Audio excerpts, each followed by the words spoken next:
Pozdravljeni v podkastu. Jaz sem Igor Harp in z mano je človek, ki ga ni treba posebej predstavljati. Znan je sicer pod različnimi vzdevki, recimo tretji človek, taki kot jih ne delajo več in kakopak Praslovan.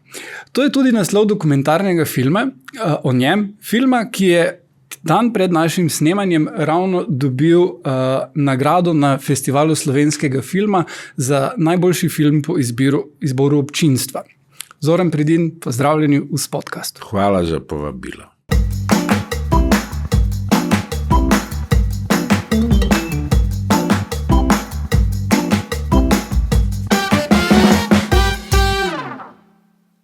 Začniva torej kar svežo aktualno temo s Praslovanom. Kakšen je občutek po slovenski premieri, ki ni prinesla zgolj stoječih ovacij, ampak tudi eno najvišjih možnih ocen, 4,91 od skupno 5 in s tem tudi vesno. Ja, to je res lepa nagrada v nagradi. Ne? V bistvu ena taka trojna, se pravi, po Sarajevu, ker je bil film izredno lepo sprejet in po tisti smoli z dežjem, nekje po eni uri filma je začelo deževati in potem je organizator prekinil projekcijo in prosil gledalce, naj se sprehodijo pol ure naprej do ene druge dvorane, ker bo se projekcija nadaljevala in jaz sem mislil tako, da pa grejo vsi domov. Ne, ravno obratno, po dežju so šli vsi tja in še par se jih je pridružilo. Tako da smo tam doživeli res eno tako čustveno aplaudiranje in vzklike publike, vzklike odobravanja.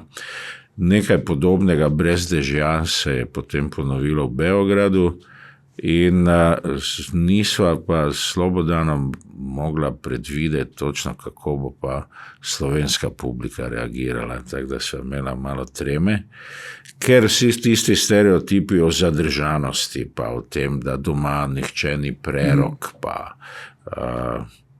te stvari so se potem izkazali, da smo imeli daleč najlepši sprejem vseeno doma, da je moral Slobodan publiko prositi, če nehajo ploskati, ker nama je bilo obema nerodno in nisva pričakovala tega. Ne. Jaz sem imel solze tukaj, nekje, tu so me čakale, celo morje. In se pravi, takšna podpora, takšna ocena so potem pač prinesli to vesno za Praslovana in že takoj potem so mi povedali tisti, ki redno hodijo na ta festival, da še nikoli ni bilo takšnega aplavza. In ko smo potem pač zvedli, da smo dobili nagrado, so bilo veselje. Predvsem zaradi vseh, ki so sodelovali, predvsem zaradi ekipe in pa seveda režiserja, super občutek, da to 5-letno delo prinese takšno lepo nagrado. Zdaj, z Lačnimi Franci, zgodba v filmu se začne tam, ste eksplodirali na glasbeno sceno konec 70-ih in bili med utemeljitelji novega vala Jugoslavije sporedno z Azro, House Story, Električnim orgazmom, Idoli pa seveda Buldožerji. Koliko ste se v tistem trenutku zavedali, da ustvarjate nekaj povsem novega in da se v celotni domovini hkrati rojeva nek nov slog, nov val? Ja, mislim, nekaj je že dišalo po spremembah, ne, ampak seveda absolutno se nismo zavedali, kako bo to potem odmevalo že znotraj tistih 80-ih, kaj šele kasneje. Se pravi, bili smo čudovalci in ostali Buldožerjev, njihov humor in način nam je bil nekje vzor. Igrali smo se tudi z imenom skupine, bobnar Andrej Pintarič je predlagal, da bi se imenovali TG90, ker je to znamka Buldožerja. ne vem, kje je to skopal, ampak ja. Potem so se pa začele pojavljati skupine, se pravi, Pankrti so bliže odprej, Na lepem prijazni in nekako je postalo jasno, da prihajajo eni novi časi. In ko smo po ustanovni vaji Lačnega Franca se pogovarjali, kaj in kako, so potem bili sprejeti moji predlogi, da delamo svojo glasbo. In tam nekje od tega 18. junija 1979. Pa do oktobra istega leta sem potem napisal 15 novih ali pa še več, ki smo jih potem zvadili in naredili 90 minut lastnega programa. 2 komada sta imela tudi harmoniko, kar je bilo za tiste čase v tem pankoidno razpoloženih mladcih smrtni greh. Ne? Za razliko od danes, ne, ko se študenti mečejo na harmoniko, je bilo takrat to nekaj nezaslišanega. Ne. Ampak ta naša kabarejska radovednost, ki je potem vključevala razne stile, katerih smo iskali svoj izraz, nam je potem prinesla en prepoznavni imič in nas je dokaj hitro odplavila iz Slovenije v Jugoslavijo. Že tisti Subotiški festival 2 leti kasneje je pokazal, da smo tudi zasluženo v prvi ligi jugoslovanskega novega vala. Katero glasbo pa ste takrat največ poslušali, Lačni Franc, pa tudi ti osebno? Ja, posamezni člani zelo različne muzike, tudi sam. V bistvu EMI Jazz, Keith Jarrett, Jan Garbarek, Frank Zappa, moj gimnazijski band je bil Van der Graaf Generator. Potem pa seveda Led Zeppelin, Dorsey. Tukaj pri Dorsih mi je Arsen Dedić, katerim se takrat še v bistvu sploh nisva prav poznala, ampak nas je enkrat poslušal v Lapidariju, me je opremil z velikim komplimentom, da ga fizično spominjam na Jima Morrisona in tudi po vsebini besedil, da smo nekje v tej smeri. Ne. Tako da takrat so se kupovali in naročali plošče v Angliji in čakali smo poštarja, da prinese. In potem si naročil recimo 4-5 albumov, 3 si zadržal, 2 si prodal in tistim denarjem od teh 2 si potem naročil spet nove. Je bil to tudi čas, ko so se na radijskih valovih prvič pojavile domače pesmi, še posebej pa v diskotekah. Do takrat je bilo nemogoče, da bi slišal kakšen domač band v disko klubu. No, potem je pa novi val prinesel kar precej tega in v nekaj letih se je cela scena popolnoma spremenila. Kaj pa potem ta glasba, ki je bila novi val v Angliji in ZDA, ne vem, Cure, Depeche Mode, ali je ta glasba tudi vplivala? V bistvu, mi smo jo poslušali ska, Specials, Jana Djurija, seveda, pa Clash, pa vse junake Police, vse junake tistega časa. Tudi pop, Blondi, Bowija z velikimi vrati, ampak istočasno tudi nismo zanemarili, ne vem, kakšnih Pink Floydov pa tistih nekih dinozavrov, ki so preživeli te spremembe. V glavnem tu ni bilo nobenih posebnih opredelitev, tudi vizualno, ne.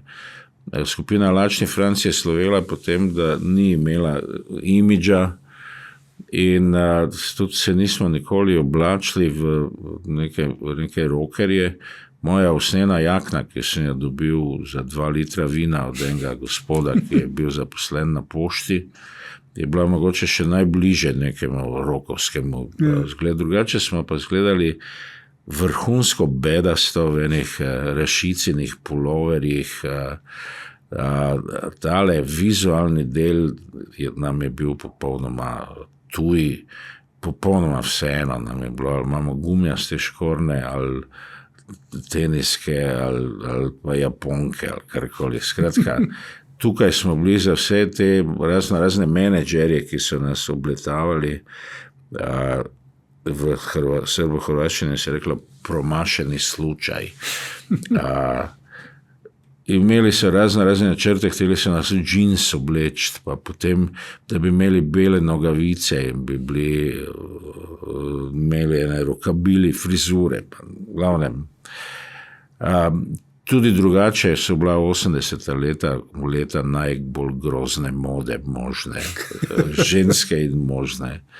Tako da, ko danes vidim kakšne stare fotografije, je hecno, kako smo se v bistvu vedno grše oblačili, vedno bolj smo bili znani in popularni, vedno bolj nemogoče smo bili oblečeni. In seveda vseh 5, vsak na svoj način.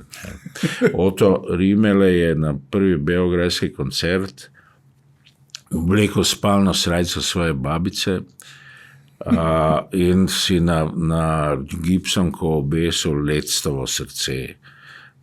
Lase si je spel v čop na vrhu glave, kar bi bilo danes vikinško moderno. Ne? Takrat so ga pa prvi vrsti pričakali občudovalci oblečeni v pankerje. Tako da to nasprotje ni moglo biti večje, kot je bilo. In on je recimo igral kitaro brez pedalov. In je dosegal takšne zvoke in take barve, da so ga hodili gledati, pa potem so poskušali pogruntati, če ima drugače uglašeno kitaro, ali Keith Richards, ki je imel eno struno manj, pa čisto drugačno uglasitev, ali v čem je skrivnost. Kar zabavno je bilo, moram priznati. Zdaj, mlajše generacije težko razumejo, kako je bilo ustvarjati v nekem represivnem družbenem sistemu. Zagovarjati ste se mogli zaradi imena benda, zaradi besedil pesmi. Večkrat si omenil, da ste se tega lotevali s humorjem, ampak lahko podrobneje opišeš, kaj je bilo treba narediti, če si imel rock band, skozi katere kroge je bilo treba skakati? 3 faze so bile, ne? Se pravi, ko smo si dali ime Lačni Franc, je bil čas, v katerem si moral 2 meseca pred nameravanim koncertom poslati besedila na postajo Ljudske milice, ki je bila nadležna za tisto prizorišče. Ne. Če to bila ta krajovna skupnost Joco Zagrnik v Mariboru, smo pač morali to tja poslati, odnesti, natipkati, ne. In potem je to komandir prebral in se je odločil, ali nam dovolijo koncert ali ne. No, zataknilo se je že pri pridevniku, ker v Jugoslaviji naj ne bi bilo lačnih. Pa smo rekli, mi smo lačni muzike, drugačne. Takrat so bili Boney M, pa ne vem, tele diskove variante, smo rekli, mi ne maramo diska, hočemo rock and roll.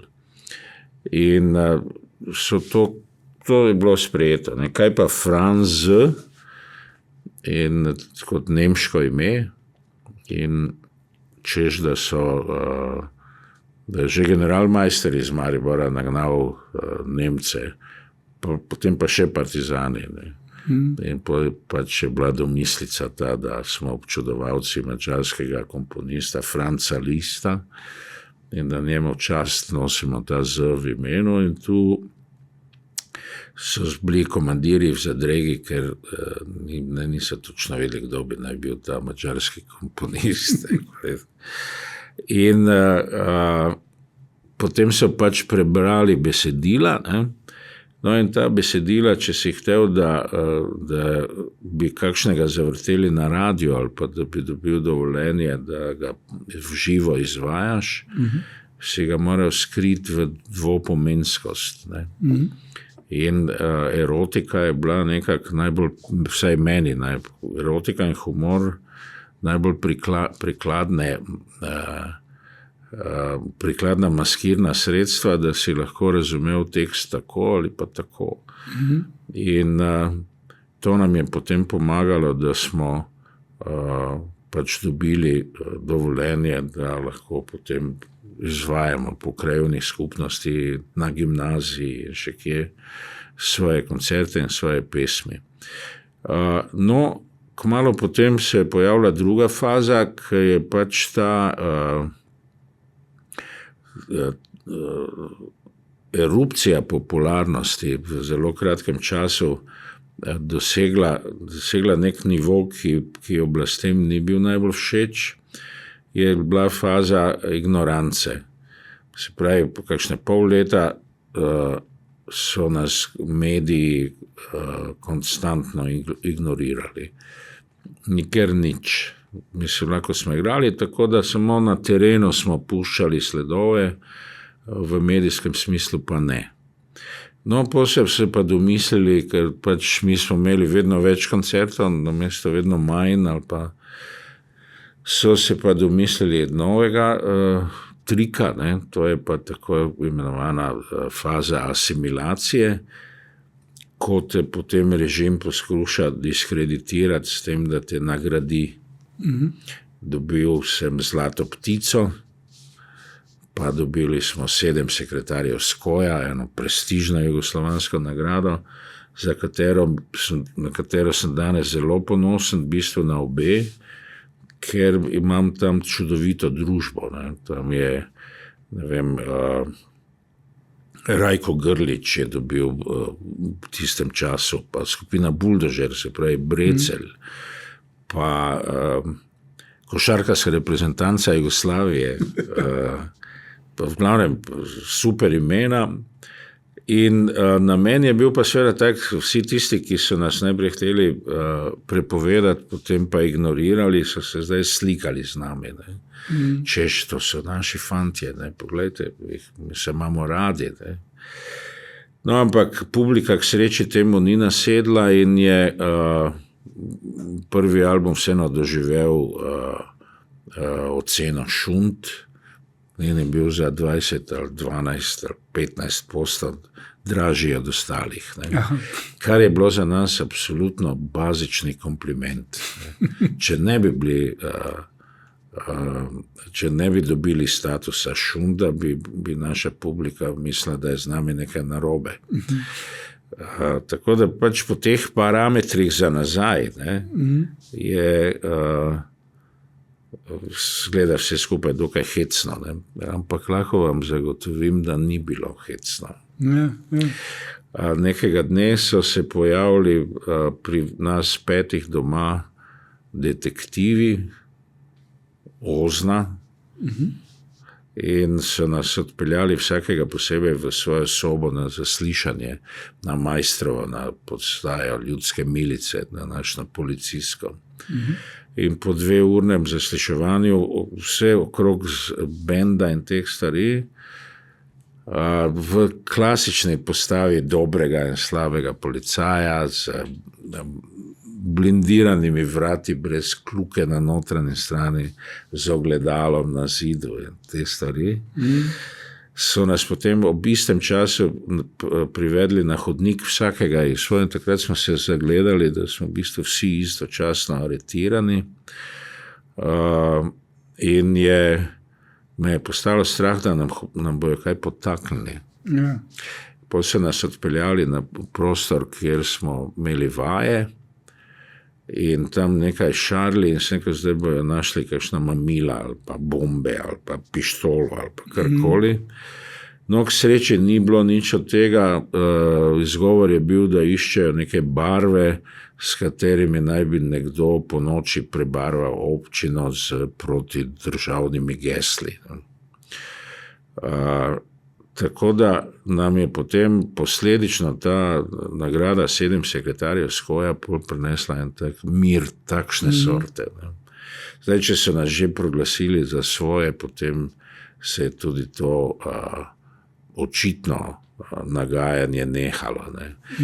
Kontrolirali so nas pa še vedno potem po letu 90 smo pogruntali, da so nekateri ljudje, ki so bili neprestano v naši družbi, bili v bistvu njihovi špicli. Ne. In to takšni, ko bi dal roko v ogenj, da ne. Jaz sem imel potem še en problem z sistemom leta 1984 po kongresu ZSMS-ja v Novem mestu. So se pred odrom zbrali pankeri, ne vem odkot, in so pljuvali na nas. Pljuvanje je bilo namreč demistifikacija zvezdništva. In če te je punk publika popluvala, je bila to pohvala, je bilo mišljeno kot pohvala, res. Dobiti plunek v čelo, v nos, oči in tak naprej je pa ena druga zadeva. Ne? In jaz sem se pol umaknil za bobnarja, popluvan po obrazu, šlo mi je na bruhanje in tam stojim in potem je mimo zaplapolala jugoslovanska zastava in jaz sem jo ujel in sem se obrisal v njo, da pač obrišem te plunke iz sebe in dokončal koncert tam in ko sem prišel dol, sta me stopila takoj dva, da napravita prijavo, da sem oskrunil simbol Socialistične federativne republike Jugoslavije. Fanta, če bi vaju nekdo plunil, bi se obrisala takoj v karkoli. Ne. Pač tam je bila tista zastava, ajde. No in pol sta to prijavila, ampak k sreči v tistih časih potem to nekako ni šlo naprej. Ne. Ne vem, takrat je bil Janša v visoki poziciji med komunisti, mladimi. Mogoče je on napravil kaj za to, da me pol niso preganjali. Ne. Ne vem pa, če me je to danes všeč ali ne. To je, kar se teh režimskih zadev tiče, pač vedno dvopomenskost. Ne mi dihati za ovratnik je bila ena taka v bistvu protestna pesem režimu, ki pa ga je pač publika vzela kot eno ljubezensko sporočilo. Ne. In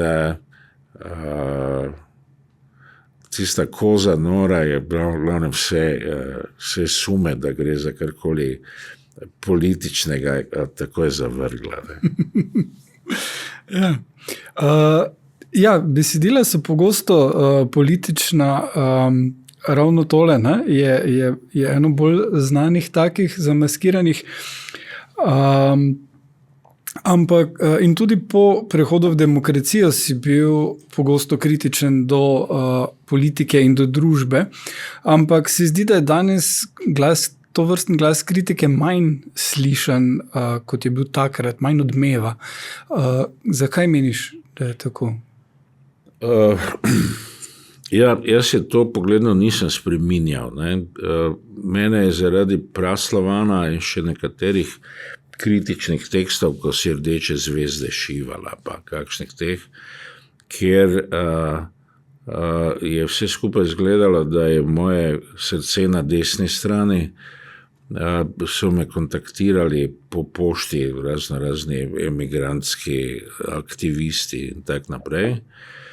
In nikakor ni šlo potem v glavo tem istim ljudem, da sem kakšno leto ko je bila napravljena samostojna Slovenija, posnel partizansko pesem Počiva jezero v Tihoti. Ne. To je, kaj pa zdaj? Ne? Ker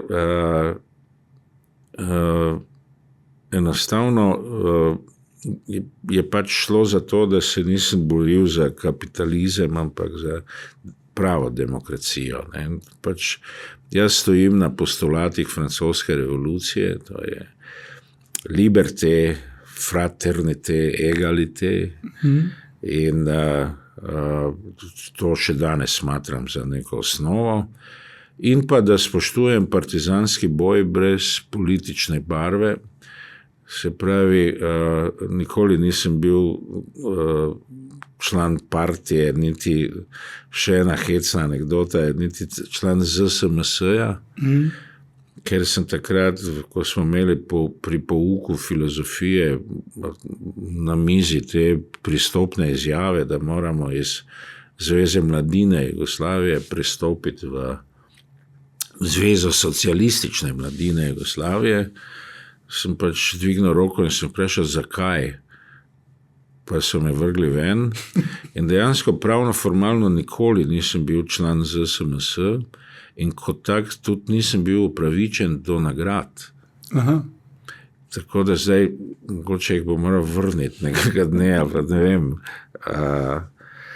In da pa občudujem partizanski boj kot boj za svobodo in vse te pozitivne stvari in pač z veseljem povem, da sem se včlanil v Zvezo borcev Slovenije, to je edina organizacija, in pa da sem postal častni član 14. divizije, kar si štejem res veliko čast.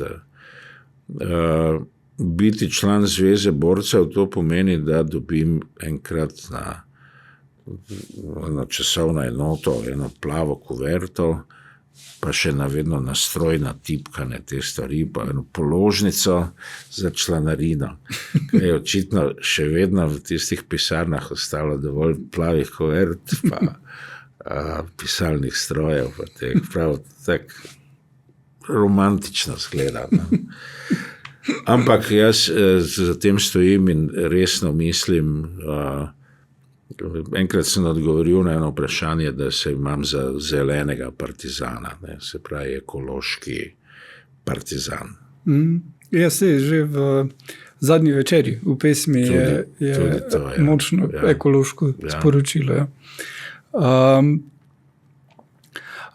V filmu pa tudi sicer 10 let po incidentu se ne moreš izogniti obračunu s pestjo z košarkarskim sodnikom. To te je takrat drago stalo in kljub tvojim številnim opravičilom bi v današnji govorici rekli, da si bil ukinjen, cancelled. Kak občutek je to in ali imaš kak nasvet za Willa Smitha? Ja, ta medijski linč, ne. Prvi je bil, ko sem posnel pesem Počiva jezero v tihoti. Takrat so prišla prva ta grozilna pisma, smrtne grožnje, grožnje otrokom, družini in te stvari. In moram priznati, da mi ni bilo vseeno. No. Potem drugič je bila na Pop TV-ju neka debata okrog besedil v slovenski glasbi in sem jaz bil v bistvu sam osamljen na eni strani tiste mize, na drugi strani pa je sedelo en kup teh hip-hop, pip-pop, raznoraznih dance bendov, kolegov in tak naprej, ki so mi hteli obesiti in jim je tudi uspelo, češ, da ne spoštujem pravila, naj vsak posluša tisto, kar mu je všeč. In jaz se seveda še vedno strinjam, da to drži. Ne. Sem pa takrat pač omenil, da bi morali mediji vzgajati publiko na tak način, da bi zagotavljali program, kvalitetna besedila in tiste najbolj bedaste stvari pustili potem osebnemu okusu vsakega posameznika. No, takrat je bil drugi medijski linč, ker so me hteli in jim je tudi uspelo v večini Slovencev predstaviti kot tega arogantnega domišljavca, ki hoče drugim soliti pamet. Ne? In veš, ko to ponoviš dovoljkrat, potem to postane meso. In nič ne pomaga, da ti hodijo in kaplajo razni tipi, ko jih noben ne vidi, treplat po ramenu, pa pravi, veš, vse si imel prav. Ne. Vse čas je pokazal, da sem imel prav, ampak to današnje sceni ni prav nič ne koristi. Ne. Namreč že v času slovenskih popevk so besedila pisali slovenski pesniki. Ne. Ja. Potem, ko je postalo vse skupaj samo zabava in biznis, ne, je pa tako sporočilnost zginila iz svetovnega rock'n'rolla. Že tam konec 90-ih, ko je grunge umiral, so se te stvari bistveno spremenile. Ne. Tako da potem recimo en tak podoben, malo manjši linč se je zgodil, ko sem se v dobri veri pridružil forumu 21. Naivno misleč, da bom pa zdaj med somišljeniki, mislil sem, da so somišljeniki lahko nekaj napravil ravno v tem smislu okrog zagotavljanja avtorske zaščite in postavljanja nekih normativov. Ne. Dokler so bili v programih še uredniki, ki so povedali, kaj imajo v arhivu in kaj bi moral biti nek minimum, da to pride v javnost, sem potem na svet tajnice tega društva, Foruma 21, sedel v prvo vrsto, ker tam ni bilo nikogar. In da se pač, sem si rekel, ne bom se zdaj rinil v spredje, mene tak in tak vsi poznajo, tu bom najbolj na varnem. Ne. No, potem sta se pa na eno stran sedla gospod Kučan, na drugo stran pa predsednik tega društva in jaz sem zgledal v trenutku, ko en padre padrone tam sredi te druščine, rdeča nevarnost za mlado slovensko demokracijo. In seveda, takrat je potem še en kup moje publike nehalo poslušati mojo muziko, kar so tudi radi javno povedali. Ne. No in če potem pridemo še do tega nesrečnega košarkarskega, te žute minute, pač ko ti pade film na oči in pade, kako se že reče, mrak na oči, ja, za 2 sekundi napraviš tako slarijo. To je bilo potem samo še bil dokaz, da so imeli vsi prav, ne, da sem jaz navadna baraba in da me je treba nekako ignorirati. Ne. No in pač potem, ko to preživiš in dobiš debelo kožo, in po 45 letih še vedno nastopam in napolnim dvorane in objavljam albume in sem danes vaš gost. Ne. Je pač vse skupaj, ko se ozreš nazaj, je tako takrat, ko smo bili pri vojakih. Ne.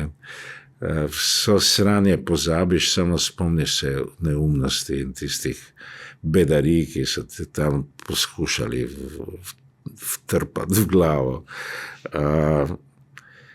Tako da, ja, mediji danes so problematični ali pa ste problematični ravno zaradi tega, ker je količina lažnih novic in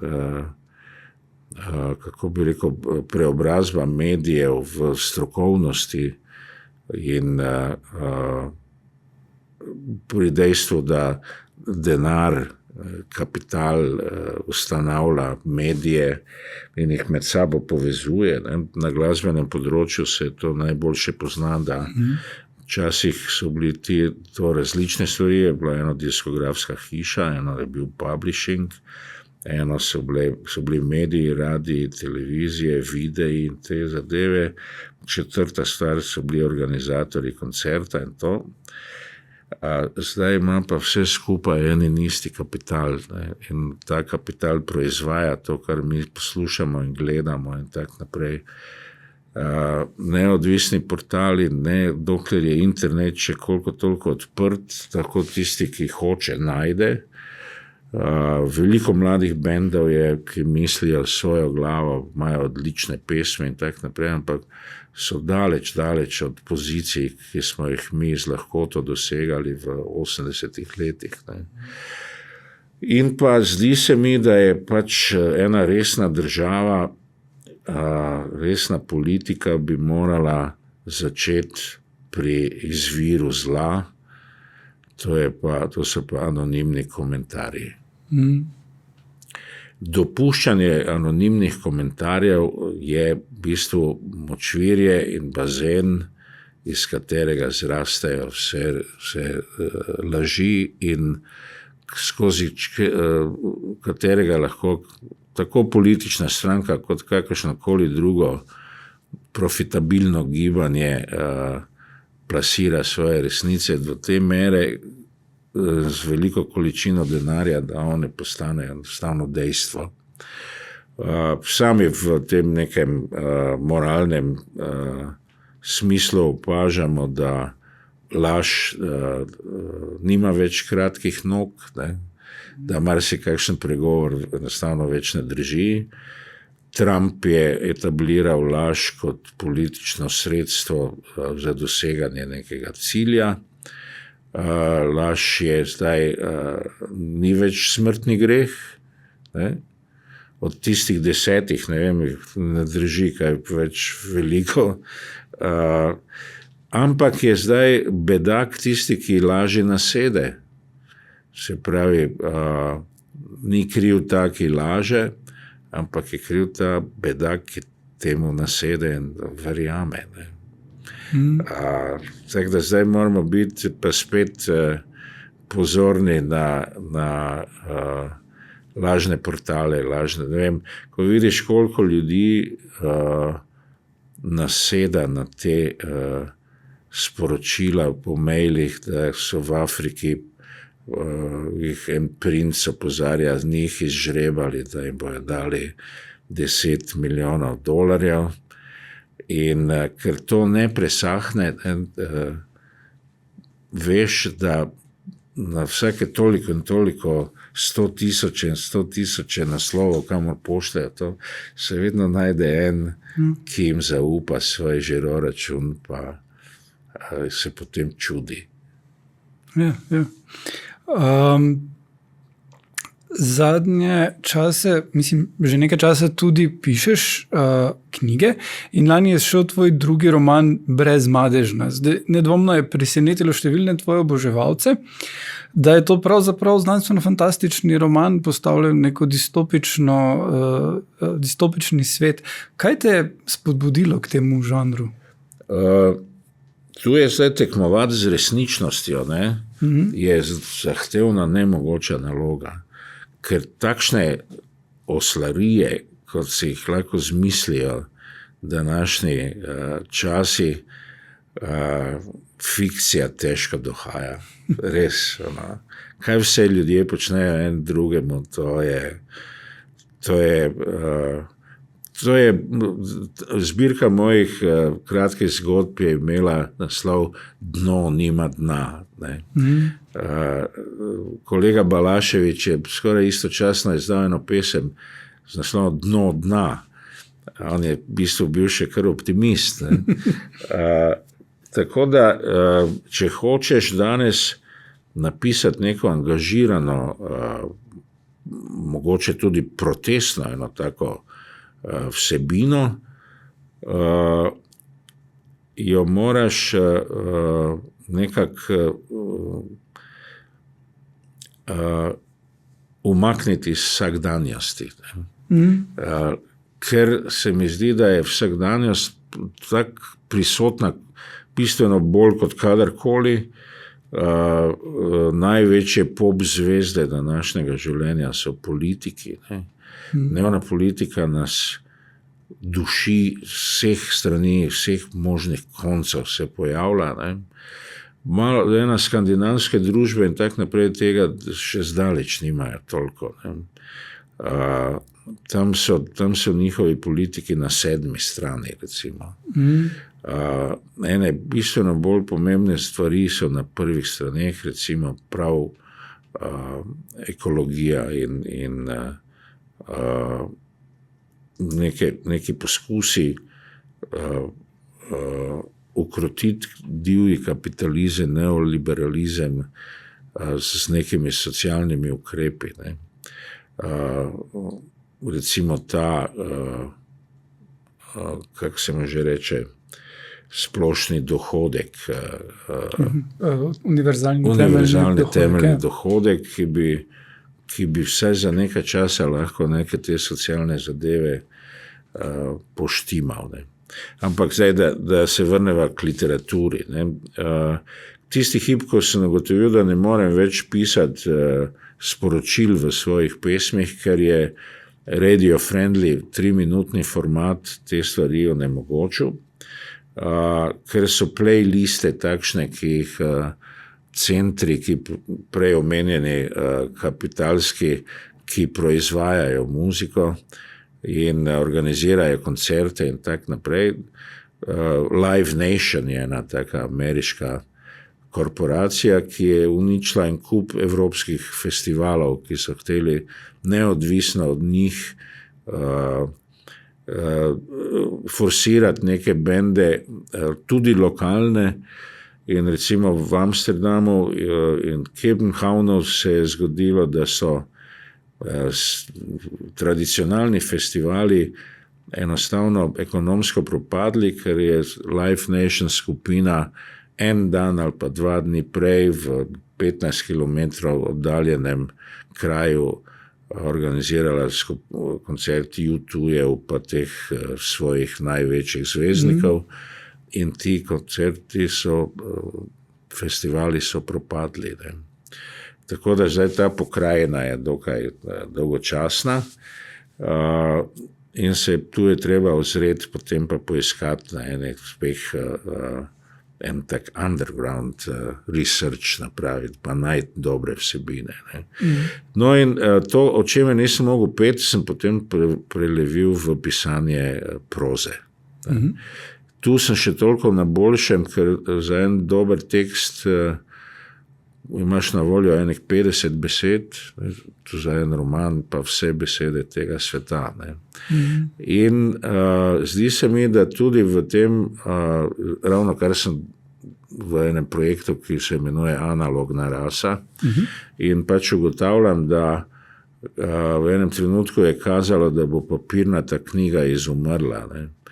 Pa ni. In potem so se začele vinilke vračati, ne. Pa so CD-ji izumrli.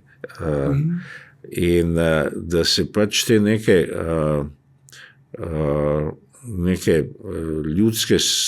ljudskosti enostavno vračajo, da smo se umetne inteligence malo prenajedli, da si od paradižnika želimo, da diši kot paradižnik, da ima okus kot paradižnik in da zgnije po 5 dneh. Ne. Kar je danes je dokaj težko priti do takega paradajza. Ne. In enako je z nami, ki igramo in izvajamo svoje pesmi. Ne.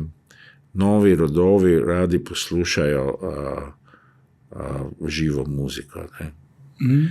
In vedno več je tudi portalov, ki prenašajo žive koncerte. In tako da tu se ta neka analognost, žeja po analognosti navidezno zgleda kot korak nazaj, v bistvu je pa 2 koraka naprej.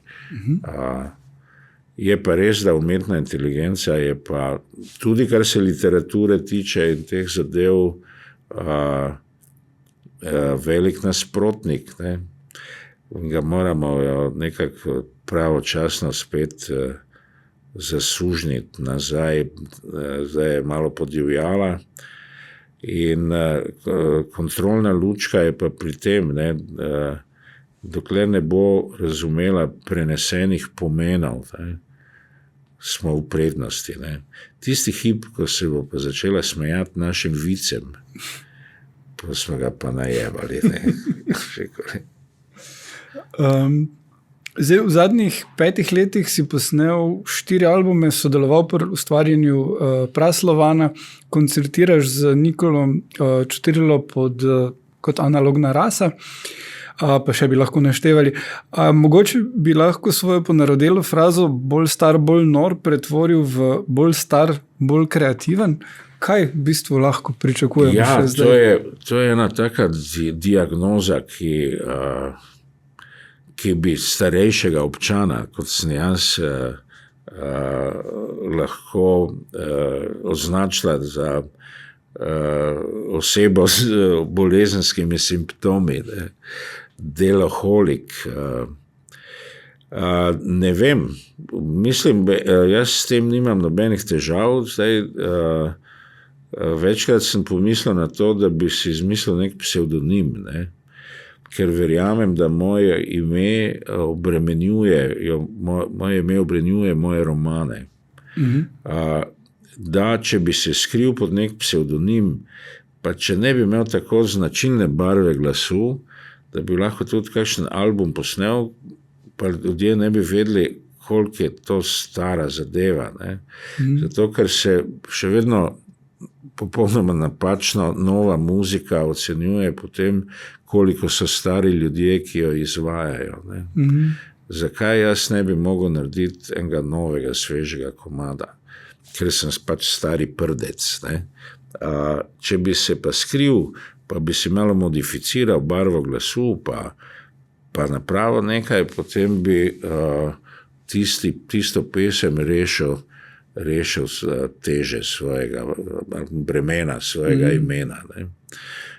In o tem resno razmišljam, ker recimo po prvem romanu Mongolske pege je bila še ta javnost nekako misleč, da res ravnam po principu, da mora pravi moški posaditi drevo, napraviti sina in napisati knjigo. So rekli, ja, super, nismo si mislili, da lahko ti napišeš tak roman. Pri Brezmadežni je moj najstarejši sin Andrej rekel, ata, kaj se vse tebi po glavi mota, kar je bil zame ogromen kompliment. In zdaj imam en roman z naslovom Circus Astralis, ki bo išel spomladi v hrvaščini in potem jeseni ali pa šele leta 2026 v slovenščini, kar je malo čuden zamik, ampak zdaj nimam časa to razlagati. Je, kako bi rekel, pisanje eno moje na svobodna teritorija, kot so bile te partizanska svobodna obzemlja.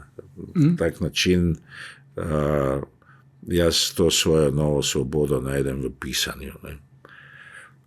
Če se pa vmes zgodijo še stvari, pri katerih moram biti zraven, kot je 5-letno snemanje filma Praslovan, in zdaj ga bomo promovirali po celem svetu, ker je zanimiv tudi za gnili zahod, kot smo včasih rekli. In pa Analogna rasa, se pravi ta projekt s beograjskimi kolegi, ki prepevajo v slovenščini, kar bo nedvomno vzbudilo tudi nekaj pozornosti.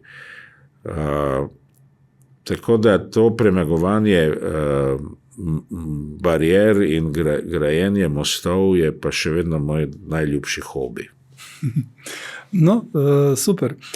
Zoran Predin, najlepša hvala za pogovor in upam, da se kmalu spet ujamemo, da vas ujamemo na odru. Z veseljem. Pridem spet, jaz sem vam mogoče 10% vsega povedal. Vse. Lepo pozdravljeni. Hvala lepa. Nasvidenje.